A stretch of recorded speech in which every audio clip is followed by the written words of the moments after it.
My name is Emily. I'm 26 years old, and last Christmas I watched my entire childhood flip in one sentence. For most of my life, I was the background noise in my own family. My mom could spend an hour talking about my brother's latest big plans and forget to ask me a single real question. I was the kid who did her homework alone at the kitchen table while everyone else cheered for him. I got used to being the invisible one until that night. We were sitting around the Christmas table, the usual scene: turkey, mashed potatoes, Christmas lights blinking in the window. My mom was leaning toward my brother, asking about his new business idea, laughing, promising she'd help however she could. I was there too, quietly cutting my food, like always. Then my brother looked at me with that little smirk he's had since we were kids and said, "So, are you still wasting your time on that worthless company of yours?" I didn't raise my voice. I didn't snap back. I just shrugged and said, as casually as if I were talking about the weather, "Actually, I sold my company." The whole table went quiet. My brother laughed under his breath. "That worthless company? Sure. How much did you sell it for?" He even did the air quotes. I looked him in the eye and said, $150 million. His jaw literally dropped. My mom's face went white. The fork slipped from her hand and hit the plate. In that moment, every year she'd ignored me, every time she made me feel small, came crashing back on her instead of me. If you want to know how a daughter her own mother dismissed for years ended up dropping a $150 million bomb at Christmas dinner, and what it cost my family after that night, stay with me until the end.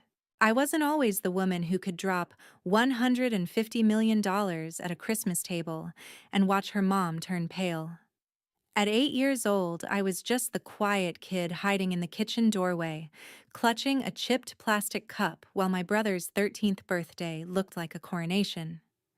His name is Alex, 5 years older than me, and from the very beginning he was the star of the family. That day, my mom, Karen, rolled out a brand new mountain bike into our backyard in the suburbs of Seattle. It gleamed in the sun, neighbors clapped, kids cheered, someone yelled that Alex was going to go far in life. My mom hugged him so tight it looked like she was afraid someone might take him away, whispering how proud she was of him. I stood a few feet back in an old thrift store t-shirt, and no one even asked if I wanted to be in the pictures. For Alex's birthdays, there were balloons, outdoor parties, 3-layer cakes, and sometimes entire weekends built around him.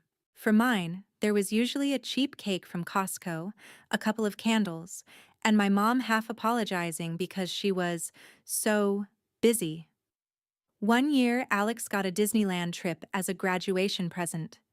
I got a card from the drugstore and some cash in an envelope left on the kitchen counter. When Alex hit school age, my mom fought like crazy to get him into an expensive private school. He had crisp uniforms, brand new sneakers, soccer practice, piano lessons, summer camps that cost more than our car. I went to the local public school with peeling paint and outdated textbooks. When I asked why things were so different, my mom would pat my shoulder and say, "Alex needs special stimulation. He's really smart. He has so much potential." "You're fine, Emily.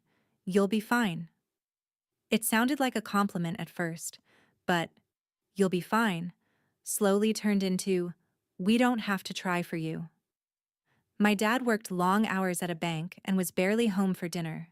Even when he was, he mostly let my mom make every decision: schools, activities, money. There was this invisible hierarchy in our house: Alex at the center, my mom orbiting around him, my dad off on the sidelines, and me somewhere on the edge as long as I wasn't causing trouble. By 12 or 13, I stopped asking for things. I stopped asking why Alex got the new phone, the new laptop, the extra tutoring, and I didn't. I stopped running into the living room with my A-plus tests because every time I did, my mom was on the phone with one of Alex's teachers or driving him to practice. If I needed extra books, she'd sigh and ask if I really needed them. For Alex, the answer was always yes. For me, it was always maybe later. So I learned to do things myself. I started watching YouTube videos to teach myself how to cook basic meals because I didn't want to ask for takeout money. In middle school, I picked up a dishwashing shift at a nearby coffee shop, saving every tip in a jar in my closet. That jar eventually became my first used laptop. I began noticing every small slight and filed it away, not just to hurt about it, but like a list of reasons to never, ever depend on them. At the dinner table, the conversation was always about Alex, his soccer game, his SAT scores, the colleges he might get into. I was there, but I was never the story. I was the extra chair. Somewhere in those years, something in me quietly shifted. I stopped trying to get my mom to see me and started planning a life that wouldn't require her to. I didn't know it yet, but all those nights being the invisible kid in the corner were doing something important. They were turning into fuel. Fuel for an idea, for a company, and eventually for that Christmas night when my mom would finally be forced to look straight at the daughter she'd spent decades ignoring. College was supposed to be my clean break, my chance to finally step out of the background. I got into the University of Washington in Seattle with a partial scholarship for computer science. When the email came in, I sat on the edge of my bed and read it 3 times just to make sure I wasn't imagining it. My mom glanced at the screen, smiled, and said, "That's great, honey," before asking if I could help her proofread an email to one of Alex's teachers. A week later, Alex got into Stanford, and it was like the Super Bowl had come to our living room. There was a party, relatives over, champagne, a banner. My mom cried and told everyone her son was going to change the world. When I left for UW, she hugged me at the curb, said she was proud of me, and drove off because she was running late. When Alex left for Stanford, she flew down with him, helped decorate his dorm room, and posted a whole album of photos on Facebook. My move-in day was a couple of suitcases and a used comforter I'd bought with my own money. I lived in a cramped apartment near campus with 2 roommates, the kind of place where you could hear someone sneeze in the next building. My scholarship covered part of tuition, but not everything. To survive, I picked up a part-time job at a Starbucks a few blocks from campus. I'd wake up at 4:30 a.m., throw on my green apron, and spend the morning spelling people's names wrong on cups, then rush to algorithms or data structures lectures with coffee stains on my sleeves. Between classes, I'd sit in the library with my beat-up used laptop, watching free coding videos on YouTube and Coursera because the official textbooks were too expensive. While everyone else joined clubs and went to parties, I was learning how to build basic apps. I didn't feel sorry for myself. Honestly, it felt kind of good, like I was slowly building something that was mine. The idea that changed everything started in the most boring way possible. People complaining. My friends were constantly exhausted. They'd pull all-nighters, eat trash from vending machines, skip the gym for weeks, then crash and wonder why they felt like zombies. My roommate would say, "I wish something would just tell me when to get off my ass and drink water." One afternoon, sitting at a sticky cafe table between shifts, it hit me. What if there was one simple app that helped people keep track of the basics? What they ate, how they moved, how they slept, and actually nudge them to do better, without being annoying or complicated. I started sketching screens in a cheap notebook, little graphs for sleep, color-coded bars for workouts, reminders that looked more like friendly texts than alarms. I called it Health Track, mostly because every other name I thought of sounded stupid and the domain for that one was still available. I'd come home from my night lab, make instant noodles, and code until 2 in the morning. The first version was rough, but it worked. You could log your meals, your workouts, your water, and see how your week looked. I gave it to a couple of friends and told them to be honest. They immediately tore it apart. This button sucks. I forgot to log because there's no reminder. Why is this chart so ugly? It stung, but I fixed everything they complained about. Little by little, more people started using it. A girl in my stats class told her boyfriend, who told his frat brothers, who told their entire group chat. Someone left a random positive review that made me cry in the bathroom at work. When HealthTrack made its first $500 from in-app ads, I stared at the dashboard for a full minute. It wasn't much, but it was more than my family had ever invested in me. I took that money and bought a slightly better used laptop so I could code faster. Around that time, Alex would call from Stanford talking about frat parties, networking events, how insane the tech scene was. My mom would gush about his business classes and all the doors that would open for him. One night, I tried to tell her about HealthTrack. I told her I had a little over 1,000 users, that people were actually using something I had built. She paused, said, "That's nice, sweetie," and then immediately launched into how Alex might get an internship at a big-name company because his professor liked him.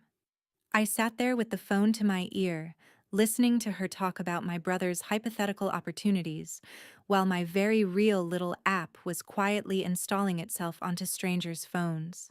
It was like that over and over. Every time something went right, a class I aced, a new feature I shipped, a small bump in downloads, my mom either didn't ask or changed the subject to Alex. Eventually, I stopped bringing it up. I let her believe I was just doing some computer thing and getting by. Meanwhile, I kept grinding. I studied during my breaks at Starbucks, scribbled code on napkins, read documentation on my phone while waiting for the bus. I watched people in the campus gym checking their phones between sets and imagined HealthTrack sitting on all of them. I wasn't thinking about revenge. I wasn't even thinking about money yet. I was just chasing this weird electric feeling I got every time someone said, "Hey, this actually helps me." I didn't know it then, but those late nights and ignored phone calls were the beginning of something way bigger than a college side project. HealthTrack was quietly growing roots, and so was I. And at some point, those roots were going to push straight through the floorboards of the little box my family had always kept me in. Graduating early wasn't part of some grand master plan. It was just what happened when you take extra credits every semester because you can't afford to stay in school longer than necessary. While my classmates were debating gap years and backpacking through Europe, I was signing a lease on a tiny office space in a gray building in Seattle's tech district. It had ugly carpet, flickering fluorescent lights, and a view of a parking lot. But to me, it felt like a kingdom. HealthTrack wasn't just a side project anymore. I filed the paperwork, incorporated the company, opened a business bank account, and moved my whole life into that small room with two mismatched desks and a secondhand couch I found on Craigslist. My schedule got even more intense. Mornings were for customer support emails and bug fixes, afternoons for new features, nights for teaching myself marketing from free podcasts and blog posts. I answered every review personally, DM'd users who quit to ask why, begged a designer on Upwork to make my app look a little less like something built in a basement. Slowly, the numbers started to shift. Downloads weren't just a trickle anymore. People were sharing screenshots of their progress on social media. A local trainer reached out and asked if he could recommend HealthTrack to his clients. Then another. A small gym asked if we could create a custom onboard message for their members. I said yes to everything. I built a basic premium tier. Nothing crazy. Just a few extra features and deeper insights for a few dollars a month. When our annualized subscription revenue hit $50,000, I stared at that number and felt the room tip a little. It wasn't quit your life money, but it was this is real money. Real enough that I hired two junior developers fresh out of school, kids like me who just needed someone to bet on them. We cramped into that tiny office with laptops and cheap coffee, eating takeout and pushing updates every week. Somewhere in the middle of all this, Alex's big Stanford dream started cracking. His first startup, some kind of hyper-local delivery app, tanked. He burned through $100,000 of my mom's money, shut it down, and moved back home. Karen called me crying about how hard the world was for her. Poor boy. How he just needed one good break. How she was worried about his confidence. She barely asked what I was doing. When she did, it was a vague, "That app is still going okay, right?" Like I was talking about a hobby, not a company. I kept my answers short. "Yeah, it's fine. Yeah, we're growing." I didn't mention revenue. I didn't mention employees. It felt pointless. While Alex was working part-time at Target and later at Best Buy, talking about getting back into the startup scene soon, I was negotiating our first partnerships with actual companies. A chain of gyms wanted a branded version of HealthTrack. Then an insurance company reached out about possibly rewarding their users for healthy habits tracked through the app. I was still driving an old Toyota and wearing the same sneakers from college, eating Chipotle on the office couch. So from the outside, nothing looked impressive. Inside my little world, everything was shifting. One day, an email popped into my inbox from a business development guy at a very large tech company. They wanted to talk about strategic options, which is corporate language for, "We might want to buy you." I walked into that meeting in my only decent blazer, palms sweating, trying not to look like a kid who still lived on takeout. They offered $50 million for HealthTrack. 50. With more zeros than my 8-year-old self could have imagined. For a moment, I pictured calling my mom, heard her finally saying, "I knew you had it in you." Then I listened to the rest of the offer. They wanted full control. They wanted to optimize the monetization funnel, which was a fancy way of saying they wanted to shove ads and upsells into every corner of something users trusted to take care of their health. It felt wrong. I said no. My lawyers almost choked, but turning that offer down sent a different signal into the water. If one big player wanted us, others might too. A local venture capital firm that focused on health tech reached out. They didn't want to buy, they wanted to invest and help us scale. I negotiated hard and took $8 million, enough to grow, but not enough to lose control. We opened a second office in Portland, hired more engineers, expanded our mental health tools.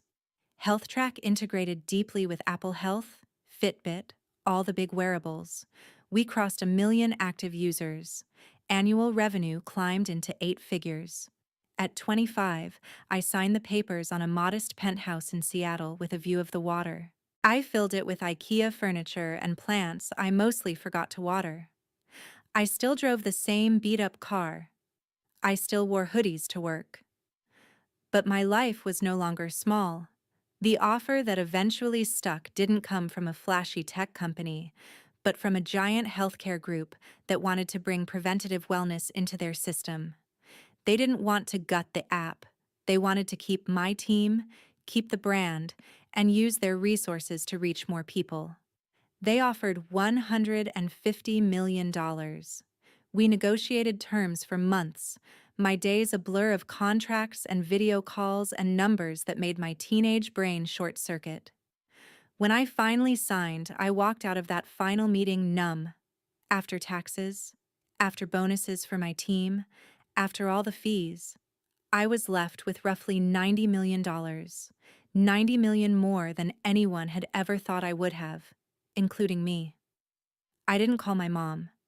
Instead, I called a therapist. Sitting in that small, quiet office, I talked for the first time in my life about what it felt like to be the invisible kid, the "you'll be fine" child, the afterthought. We went through every birthday, every brushed-off achievement, every time my mom chose to save Alex instead of even seeing me. I expected to feel triumphant. Mostly, I felt tired. Sessions turned into months. I started donating to health nonprofits, especially ones focused on women who needed mental health support. I realized something that surprised me. I didn't actually need my mom or Alex to clap for me anymore. Their opinion had stopped mattering somewhere along the way. What I did need, though, was closure. Not revenge in the cartoon sense, not some dramatic scene where I threw money in their faces. I wanted to know, for my own sanity, what would happen if I walked back into that house not as the invisible daughter, but as the woman they had refused to see. Christmas was coming, and for the first time in years, I found myself looking at flights to Seattle. My therapist was the first person who suggested I go home for Christmas. Not because she thought my family suddenly deserved me, but because she wanted me to see, in real time, how different I'd become. Treat it like an experiment, she said. Not a reunion. You're not going there to get something from them. You're going there to observe. So that's what I told myself when I booked the flight from Portland back to Seattle. It wasn't a homecoming. It was data collection. I could have driven. But there was something symbolic about flying into the city I grew up in as the founder, who had just sold her company for $150 million. I didn't tell my mom about the sale. I just texted her that I was free this year if she still wanted me there for Christmas. She replied within seconds, more enthusiastic than I expected. Of course, Alex will be here too. It'll be just like old times. The heart at the end almost made me laugh. Old times were exactly what I was nervous about. I booked a room at a hotel near the airport instead of staying at the house. That decision alone felt like drawing a line in thick black marker. For years, I'd slept on that sagging twin mattress in my childhood room, the one with the peeling posters and the bookshelf full of borrowed library books. This time, I wanted a door I could close that wasn't hers. On Christmas Eve, I landed in a gray Seattle afternoon. The clouds were heavy, the air wet and familiar.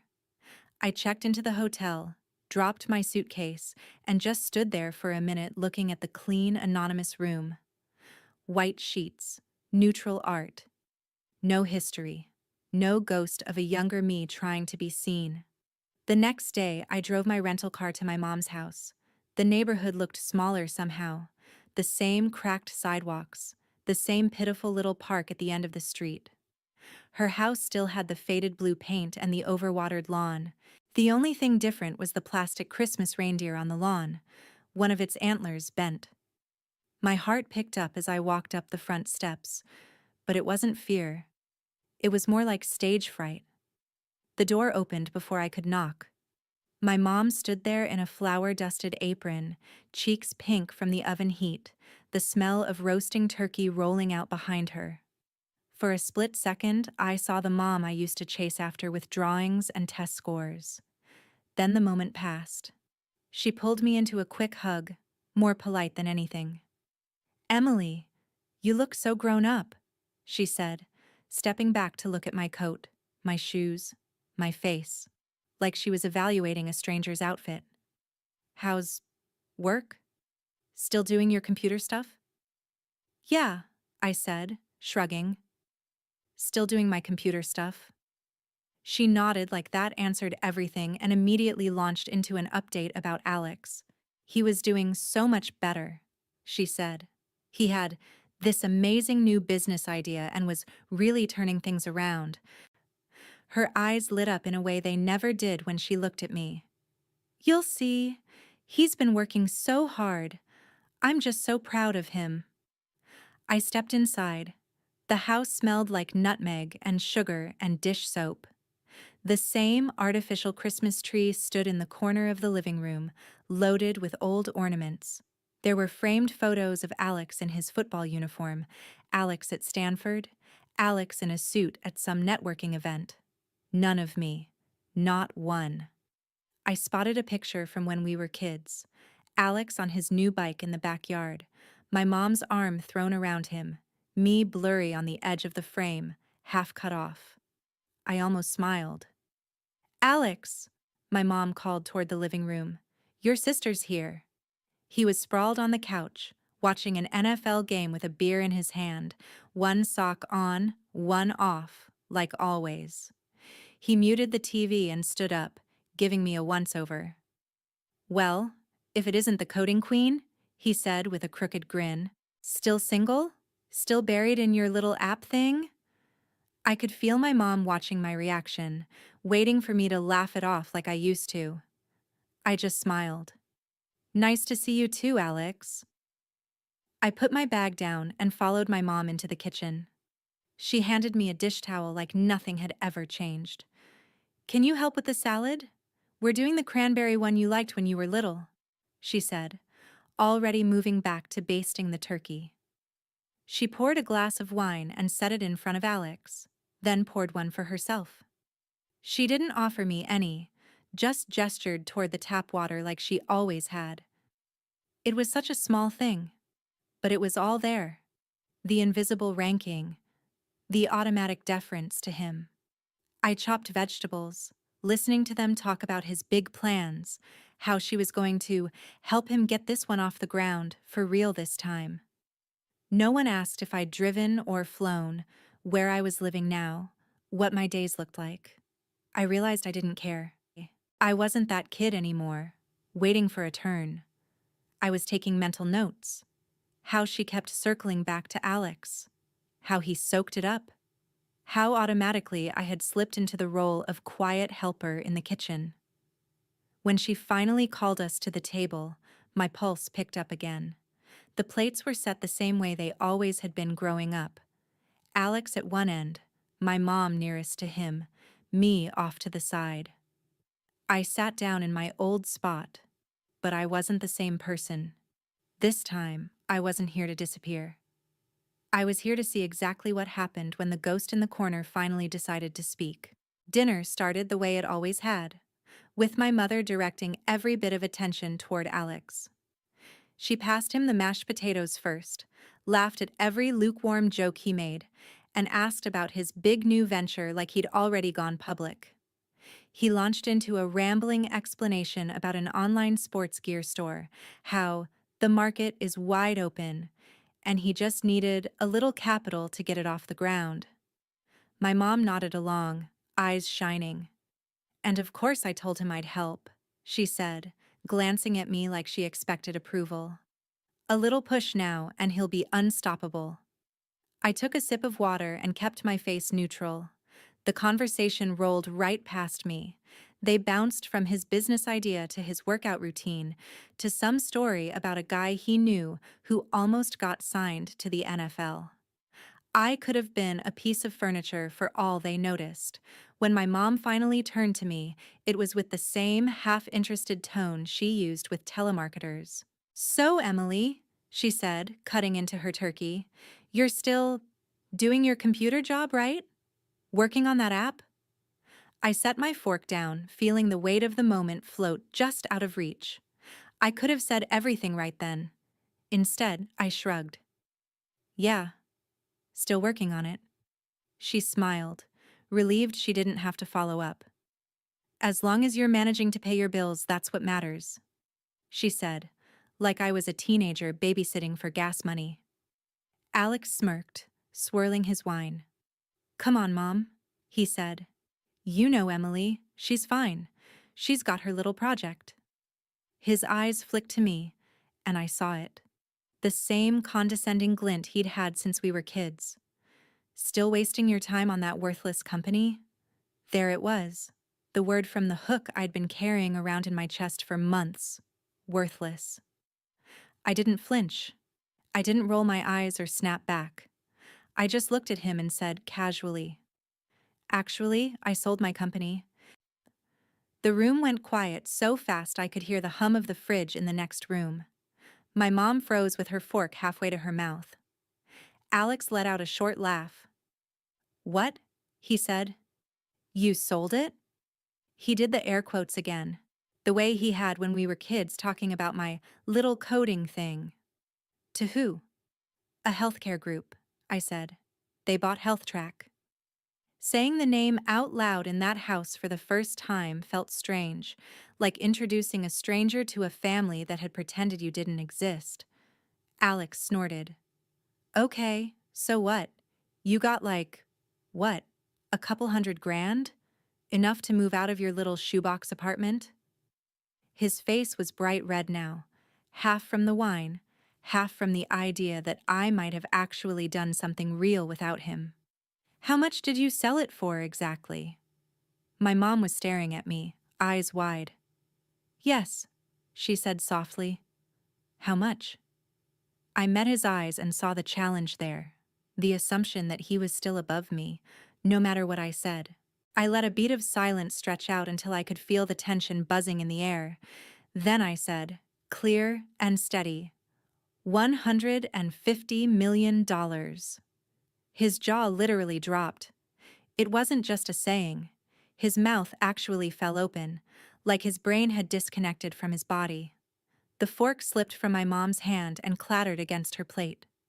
Her face drained of color so fast it was almost comical, like someone had pulled a plug. For a second, nobody moved. Nobody breathed. Then everything happened at once. That's not funny, Emily, my mom whispered. That's not a nice joke. You're lying, Alex snapped, regaining his voice. You're not that smart. Nobody pays that kind of money for some stupid phone app. I pulled my phone out of my pocket, unlocked it, and turned the screen toward them. I'd left the banking app open because some part of me knew this would happen. The balance stared back at them, a number so long it barely fit on one line.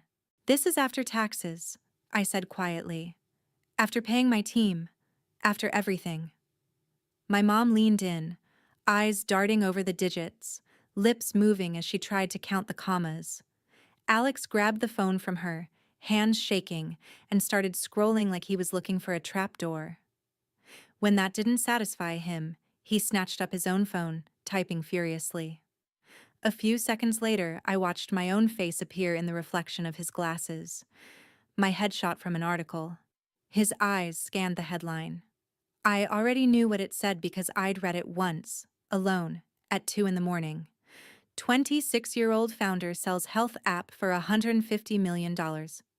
There it was, in black and white. He scrolled, and I heard him mutter phrases under his breath. Under 30, fastest growing, mental health features. He stopped reading and looked up at me like he was seeing a stranger. My mom's eyes were wet now. Why didn't you tell us? She asked, voice shaking. How could you keep something like that from your own family? I let out a short breath that was almost a laugh. You mean the way you kept everything for Alex? I said. The private school? The trips? The 100,000 you gave him for a startup that failed? The way you forgot my birthdays or tossed me a grocery store cake while you flew down to move him into Stanford? Her mouth opened and closed, but no sound came out. That's not fair, she finally managed. We did our best. We supported you. We always— No, Mom, I cut in, my voice sharper than I intended. You supported him. You invested in him. You built your whole life around him. You told me I'd be fine, and then acted like that meant you didn't have to try. You made sure he had every chance, every safety net, every excuse. I built everything I have without a single one of those things. You don't get to play the victim now because your invisible child turned out to be the one who actually did something.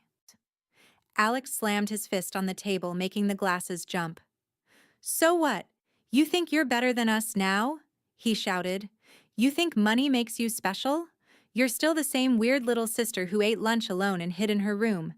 You just got lucky. I stood up slowly, napkin falling from my lap onto the floor. My hands were steady.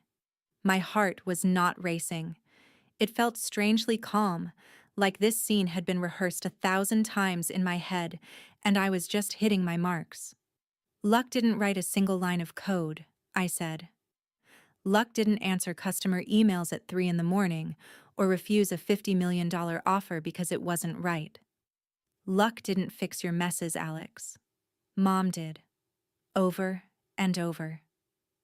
I looked at her, really looked at her.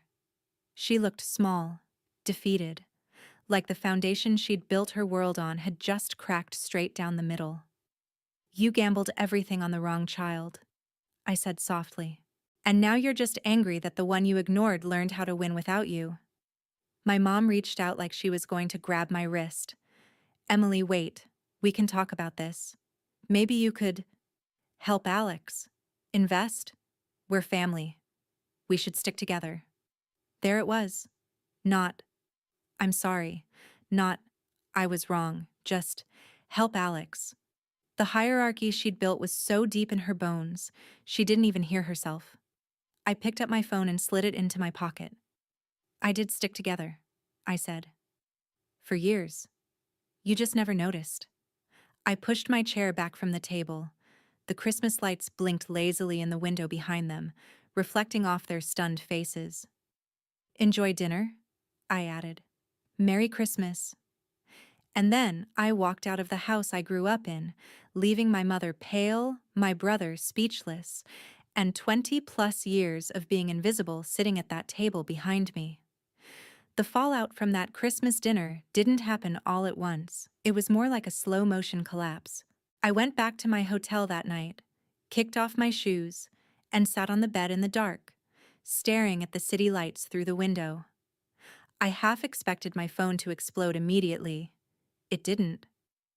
The first wave hit the next morning. Long, rambling texts from my mom about family and misunderstandings, mixed in with accusations that I had humiliated my brother on purpose. A few hours later, Alex chimed in, calling me selfish, ungrateful, accusing me of turning my back on the people who raised you. I didn't answer. 2 days after that, a letter showed up from a lawyer representing both of them, demanding $3 million as compensation for the years of support, housing, food, and education they had provided. Reading it was like watching someone put a price tag on a childhood they barely showed up for. I handed it to my own attorney, who wrote back in language much colder than I ever could have. He politely declined, then attached a detailed breakdown of my parents' financial records my accountant had pulled together. Every tuition payment for Alex, every check for his failed startup, every major expense with his name on it, and a big fat zero next to mine. At the end, he added that if they pursued their claim, we'd have no choice but to make those records part of the public record. The next message I got was short and frantic. "We're dropping it. Let's just forget lawyers." There was no apology, just retreat. Somewhere in the middle of that mess, Alex's life started to unravel. He was already fragile, furious that I'd passed him in a race he didn't even know we were running. He drank more, showed up late to his job at Best Buy, snapped at a customer who recorded the whole meltdown on their phone. The video hit a local Facebook group where people connected the dots between the ranting guy in the blue polo and the online posts he'd made, trashing his rich, ungrateful sister. A week later, he was fired. His new big idea for an online sports gear store never really got off the ground. Between credit card debt and a small business loan he didn't understand, he sank fast. My mom tried to save him the way she always had, refinancing the house, pouring whatever she had left into his black hole. It still wasn't enough. Within a year, the house I grew up in was gone, sold to cover debts. My mom moved into a much smaller apartment. Her health started to decline. Relatives who had watched her worship Alex for years pulled away when they realized how badly she had misplayed her hand. That next Christmas, I was in Hawaii with a small group of friends from the tech world. We swam, hiked, and sat on a balcony overlooking the ocean while I wired a sizable donation to a nonprofit that funds therapy for women who can't afford it. At some point, my phone buzzed with a message from a younger cousin. She'd seen the article about me and wrote that my story made her feel less crazy for being the overlooked kid in her own house. I invited her to call me anytime she wanted to talk about careers, money, or just life. She did. I became the mentor I had needed at 16. Months later, an envelope arrived at my office. Inside was a handwritten letter from my mom. She said she was sorry. Sorry she had favored Alex. Sorry she hadn't seen me. Sorry it had taken a headline about millions of dollars for her to realize what she'd thrown away. She wrote that she wished she could go back, that she hoped one day I would forgive her, that maybe we could start over. I read it once, then again. I didn't frame it, I didn't rip it up. I just put it in a drawer. The truth was, I had already done the forgiving that mattered. I had forgiven myself for not being able to fix her. I didn't send money. I didn't rush back in to rescue them. Setting boundaries was the only way to keep from becoming another one of their bad investments. I poured my time into my new company. This one focused on mental health and AI tools that actually help people check in with themselves. I told parts of my story on conference stages and eventually in a TED-style talk, not as a victory lap but as a cautionary tale about what happens when a family builds their world around one golden child and treats the other like a backup plan. Here's what I learned, the part I hope sticks with you more than the dollar amount ever could. Your worth is not determined by how loudly your parents clap for you, how much they spend on you, or whether they ever admit they were wrong. Sometimes the most loving thing you can do for yourself is to stop standing in front of people who refuse to see you and build a life where you no longer need their approval to breathe. Favoritism doesn't just hurt the kid who gets ignored. It cripples the kid who gets worshipped too.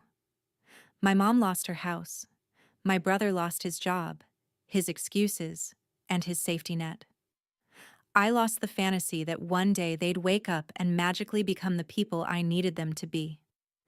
In exchange, I got something better. A life I chose, built on my own terms, full of people who actually show up. If you've ever been the invisible one, the you'll be fine child, maybe you don't have millions or a headline, but you do have a choice. You can keep waiting for them to see you, or you can start seeing yourself. And if you were in my place, what would your version of walking out of that Christmas dinner look like?